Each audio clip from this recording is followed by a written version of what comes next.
Good morning. Welcome again to Morning Devotions. Thank you again so much for our time together. Let's go back to the book of Revelation, chapter 15, beginning with verse 1. I saw in heaven another great and marvelous sign, 7 angels with the 7 last plagues. Last because with them God's wrath is completed. And I saw what looked like a sea of glass mixed with fire, and standing beside the sea were those who had been victorious over the beast and his image and over the number of his name. They held harps given to them by God and sang the song of Moses, the servant of God, and the song of the Lamb. Now, 2 things, just 2 simple principles I want you to see there. As you read through the book of Revelation, you go, oh my goodness, will this ever end?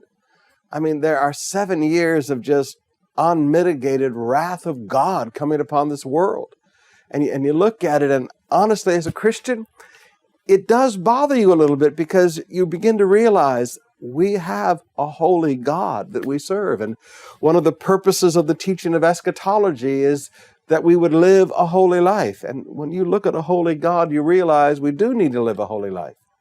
But 2 things I want you to see here. Number 1, God's wrath always has a completion. With the end of these 7 plagues, the wrath of God is completed. God is not a God who walks around pouring out wrath for all of eternity. If there is a season that wrath has to be poured out, he pours out that wrath, and then it's completed. Let me say that again. It's completed. God's wrath is not eternal. There is a season of wrath. God's mercy, God's grace, now those are eternal. The second thing I want you to see here is that even during the tribulation, there will be victorious Christians. Now, there's going to be a lot of people saved during the Great Tribulation.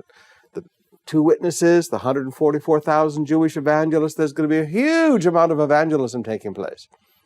People who get born again, they still live victorious Christian lives. Notice, victorious over the beast, they're victorious over the Antichrist. Victorious over his image, that's a whole other study. He makes this image of himself that does miracles and brings destruction on people. And victorious over the number of his name.